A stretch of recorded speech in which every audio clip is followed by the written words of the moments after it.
नमस्कार दोस्तों, स्वागत है आप सभी का हमारे इस नए यूट्यूब चैनल में जिसका नाम है मैनिफेस्ट विद रेन्यू। पिछले एपिसोड में हम लोगों ने देखा था कि मैनिफेस्टेशन होता क्या है, मैनिफेस्टेशन की पावर क्या होती है। और आज हम लोग जानने वाले हैं रेनू जी से कि ये अफर्मेशन क्या होता है और अफर्मेशन का यूज करके हम लोग क्या क्या हासिल कर सकते हैं। तो without wasting more time I am inviting Renu ji. Renu ji, स्वागत है आपका। Thank you ji, thank you Tejas. आज हम बात करेंगे अफर्मेशंस की। So all the beautiful souls here, हम जो बात करते हैं, जो स्टेटमेंट्स देते हैं अपने आप को, so these are all positive statements जो हम अपने आप को रिपीट करते हैं। जनरली क्या टेंडेंसी है, नेगेटिव इज ऑटोमेटिक। हम या हमारी एनवायरनमेंट कह लीजिए या आसपास के लोग कह लीजिए, वो हर चीज में हमें डाउट करना, फियर, वो सभी सिखाता है। हम उनको नहीं ब्लेम करेंगे क्योंकि हमारे पेरेंट्स ने और यू कैन से हमारे एंसेस्टर्स ने यही सीखा है कि फाइट और फ्लाइट, या तो कोई भी डेंजर आए उससे भागो या फिर लड़ो। तो उसी को हम आगे लेगेसी पास करते करते हम हैबिट हो गई है हमारी कि हम नेगेटिव सोचते हैं। तो अफर्मेशन ये काम करता है कि हमें पॉजिटिव सोचने पे मजबूर करता है, और उसकी हमारे पास क्या चाबी है? रेपिटेशन। जब हम रिपीट करते हैं किसी चीज को तो वो हमारी प्रैक्टिस बन जाती है और वो फिर हमारा माइंडसेट बन जाता है, और उसी से हमारी सारी मैनिफेस्टेशन स्टार्ट होती हैं अगर हम पॉजिटिव पाथ पे चलते हैं, रिपीटेड पॉजिटिव स्टेटमेंट्स को बोल बोल के। तो यही affirmation, repeated positive statements. Yes Renu ji, आपने बहुत ही शॉर्ट में समझाया कि अफर्मेशन एग्जैक्टली होता क्या है। हम लोग बचपन से देखते आ रहे हैं, हमारे बड़े बूढ़े भी है, वो हमेशा काफ़ी बार नेगेटिव स्टेटमेंट्स को रिपीट करते रहते हैं। फॉर एग्जांपल, अगर हमें कहीं पे ट्रैवल करना है तो हमारी दादी माँ बोलती है कि ट्रेन कहीं छूट ना जाए या फिर बस छूट ना जाए, या फिर कहीं पे अगर किसी को बुखार आ गया तो कोई बोल देता है कि अरे यार बुखार आ गया है, अब तो उसको हॉस्पिटलाइज करना पड़ेगा, या फिर अब तो इसका कुछ मतलब गारंटी नहीं है। ऐसे कुछ ना कुछ हमारे आसपास लोग होते हैं जो ऐसे बोलते रहते हैं, उनकी वो हैबिट बन चुकी होती है। अब हम लोग यहाँ पे अफर्मेशन का यूज करके एक ऐसी हैबिट जनरेट कर रहे हैं ताकि हम लोग पॉजिटिव स्पीच दोहराए। सुनने में बहुत अच्छा लग रहा है, लेकिन प्रैक्टिकली वो इम्प्लीमेंट कैसे करेंगे वो आपसे हमें सीखना है। रेणु जी, सबसे पहले तो एक स्टेटमेंट क्रिएट करनी बहुत जरूरी है। सपोज हमें कोई एक पर्टिकुलर सिचुएशन या कोई पर्टिकुलर ट्रेट को चेंज करना है, या कोई भी एक हैबिट अपनी या अपनी लाइफ में कोई चेंज लाना है, तो उसके लिए सबसे पहले वो वर्ड्स उठाने हैं जिससे हम सबसे ज्यादा रेजोनेट करते हैं। अगर हम कोई काम नहीं कर पा रहे हैं, रिपीटेडली प्रैक्टिस कर रहे हैं और हार रहे हैं, तो एक छोटी सी स्टेटमेंट है, I believe I can, I believe I can. Like अगर हम टाइम पे नहीं पहुंच पा रहे हैं, हर चीज हम डिले कर रहे हैं, तो I am always on time.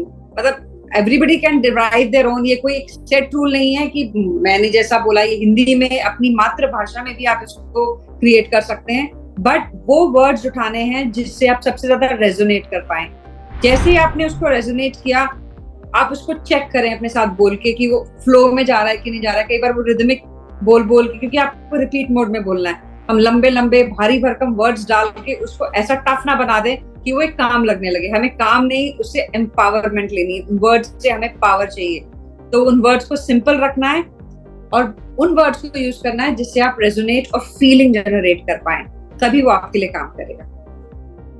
Great Renu जी। मैं आपको एक एग्जांपल देना चाहता हूँ कि ये अफर्मेशन की पावर होती क्या है। ये मैंने एक्सपीरियंस किया है अपनी पास्ट लाइफ में। एक क्राफ्ट्समैन था जो बहुत अच्छी तरीके से जूते सिलता था। अब उसके पास किसी भी प्रकार से जूते आते हैं, किसी भी कितनी भी बुरी हालत में हो, उसके पास अगर जाते हैं तो वो एकदम नए करके देता था। और उसका हर एक बार एक सेंटेंस रहता था कि जब भी वो कोई एक्सेप्ट करता था प्रोडक्ट या फिर प्रोजेक्ट, तो वो बोलता था हो जाएगा सर, हो जाएगा सर, ऐसे करके। एक बार स्पोर्ट्स खेलते वक्त मेरे जूते जो है वो बुरी तरह से फट गए थे, तो हर कोई बोल रहा था तेजस अभी तुम्हें नए जूते खरीदने पड़ेंगे। लेकिन मुझे पता था कि ये जो क्राफ्ट्समैन है वो बहुत अच्छी तरह से काम करता है और अच्छी तरीके से अपने प्रोडक्ट को डिलीवर करता है। तो मैं उसके पास गया और मुझे 99% गारंटी थी कि वो भी यही बोल देगा कि बहुत फट गए हैं, अभी इसको फेंकना पड़ेगा। उसने वो जूते एक्सेप्ट किए। मन ही मन में शायद वो भी बोला होगा कि इतने फटे हुए कैसे हो सकता है, लेकिन फिर भी उसकी हैबिट थी, वो बोल दिया उसने कि हो जाएगा सर। 2 दिन के बाद जब मैं उसके पास गया, तब मैं यकीन नहीं कर पा रहा था, जूते बिल्कुल नए दिख रहे थे। अब मैंने उससे पूछा कि ऐसा कैसे कर लिया तुमने, तो वो मुझे हंसते हंसते बोला, मैंने बोलते बोलते तुम्हें बोल दिया हो जाएगा, तो मेरी भी इज्जत का सवाल था, इसलिए मैंने थोड़े एफर्ट डाल दिए, थोड़ा 2 दिन उसके ऊपर काम किया और वाकई में हो गया।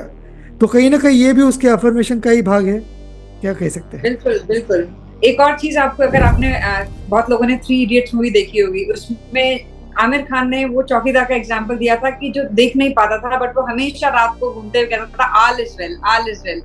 तो उससे आपको शक्ति मिलती है कि आप सब कुछ ठीक है, और मोस्टली चीजें ठीक होती भी हैं बिकॉज आपने अपनी फ्रीक्वेंसी को हाई किया और सब कुछ ठीक है, या आप बार बार बोल रहे हैं, तो चीजें ठीक नहीं होंगी, बाहर की सिचुएशन चाहे ठीक ना हो, बट विथ टाइम आप ऐसी कंडीशंस ले आओगे कि वो सब कुछ ठीक लगेगा और वो ठीक धीरे धीरे हो भी जाएगा, because it is our responsibility to create our life and with our words we can do the magic. Very well. Great. मतलब हमारे पास ही वो शक्ति है जिससे हम लोग मैजिक क्रिएट कर सकते हैं।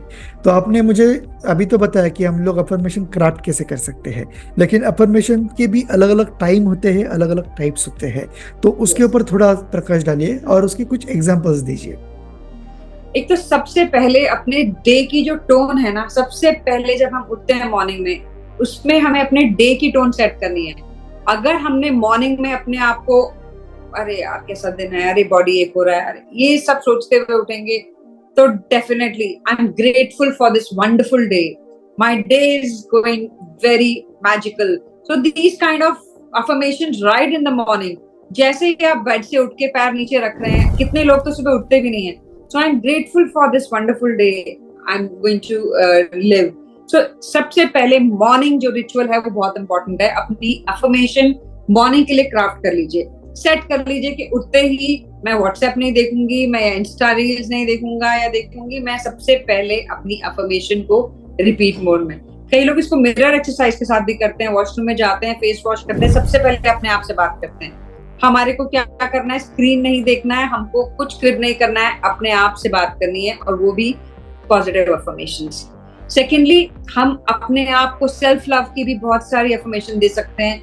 जो लोग वेट लॉस के लिए, जो लोग किसी डिजीज को दूर करने के लिए कर रहे हैं, अगर एक बुक है you can heal yourself by Louise Hay, अगर आपने उसका नाम सुना हो, लुइस हे ने इतनी अफर्मेशंस दी हुई है, you can go to that book, आप गूगल पे भी सर्च कर सकते हैं, there is a list of affirmations she has given, उसमें से आप कोई भी पिक कर सकते हैं।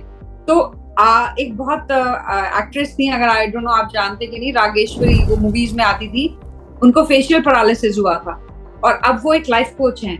And you know what she says कि उनकी लाइफ, उनकी ये डिजीज, उनका फेस सब बिल्कुल नॉर्मल है, she is able to talk properly, she is able to do so many things, she is saying only and only affirmation is what she did and she has changed her disease. तो this is what is positive affirmation. और यही मैं अगर negative affirmation की बात करती हूँ disease को लेके, एक बुक है dying to be me by Anita Moorjani, real life है, वो अभी भी अलाइव हैं, एंड वो आफ्टर लाइफ, मतलब उनकी पोस्ट डेथ वाला वो सीन देखकर आई है ना, शी शेयर्ड हर एक्सपीरियंस कि मैं चली गई और उनको जो कैंसर हुआ लास्ट स्टेज, वो उन्होंने रिवर्स किया, उनकी बॉडी पे सब आ गए थे बाहर निकल के सारे tumours, but now she is perfectly fine. And वो सब नेगेटिव अफर्मेशन थी कि उनको फियर था कैंसर का, वहां से वो वापस आई और अब उनकी लाइफ चेंज है, वो लोगों को मोटिवेट कर रही हैं। तो इन अ वे आप देख सकते हैं कि पॉजिटिव और नेगेटिव अफर्मेशंस का आपकी लाइफ पे क्या असर होता है। This is very important. So अपने लिए सेल्फ लव की अफर्मेशंस, देन कॉन्फिडेंस की अफर्मेशन। किसी को कॉन्फिडेंस चाहिए तो I am capable of this and I am capable, I am confident I can achieve this. Money की अफर्मेशन, अबंडेंस चाहिए तो there is abundance all around me, money comes to me in increasing quantities on a continuous basis. So there are very many affirmations, but जिससे आप resonate करते हैं, जो आपके अंदर एक feeling जगा दे, वही आपके लिए right affirmation है। That is what is I want to tell. Amazing amazing. देखिए रेणु जी, आपने जो बताया उसमें से एक चीज मैंने तो एक्सपीरियंस की है। पहले मेरी आदत थी हर रोज सुबह उठने के बाद, यार सिर दर्द हो रहा है, यार पीठ में दर्द हो रहा है, मतलब 20-25 साल की उम्र में ही मैं एकदम बुढ़ाऊ जैसा फील करता था। लेकिन कहीं से मैंने, मेरे पेरेंट्स ने, मेरे जो आसपास के कलीग है, उन्होंने मुझे एक टिप दी कि हर रोज सुबह उठने के बाद ये बोलो कि मैं बहुत बहुत हेल्दी हूँ, बहुत एनर्जेटिक हूँ, बहुत बहुत हैप्पी हूँ। और धीरे धीरे मैंने वो स्टार्ट किया, और जैसे जैसे मैं बोलने लगा मेरी वर्कआउट की हैबिट भी रेगुलर हो गई। और अब अभी मैं 31-32 हूँ, लेकिन मेरी जो एनर्जी है वो मैं 21-22 के बच्चे से भी मैच कर सकता हूँ। और ये सब कुछ मुझे लगता है मेरे अफर्मेशंस की वजह से ही हुआ है। Renu ji, any last thought and conclusion for the day? जी, आपने अपने बड़ों की बात की तो उसमें मैं आपको ये बताऊंगी कि पहले मंत्रास बोले जाते थे, संस्कृत के मंत्रास और ये सब। तो वो मंत्रा क्या थे, रिपीट मोड में बोलते थे ना सब, संस्कृत का उसका कोई मीनिंग था। तो वो रिपीट क्यों करते थे? जैसे अगर हम हनुमान चालीसा की बात करें तो आपको एनर्जी और आपको फियरलेसनेस देता था। तो ये अफर्मेशंस भी एक मंत्रा है। They are the love notes to your own self. Just repeat it every day and see the magic happening in your life. That's all I have to say. Great great Renu ji, हर बार आपसे जब बातें करते हैं कुछ ना कुछ नया सीखने के लिए मिलता है। ऑडियंस, अगर आपको आज का वीडियो अच्छा लगा है तो लाइक कीजिए, अपने दोस्तों के साथ शेयर कीजिए, और कमेंट सेक्शन में जरूर लिखिए कि आपको कैसा लगा। अपने दोस्तों के साथ शेयर करना ना भूलिए, चैनल को सब्सक्राइब कीजिए। मिलते हैं नेक्स्ट एपिसोड में।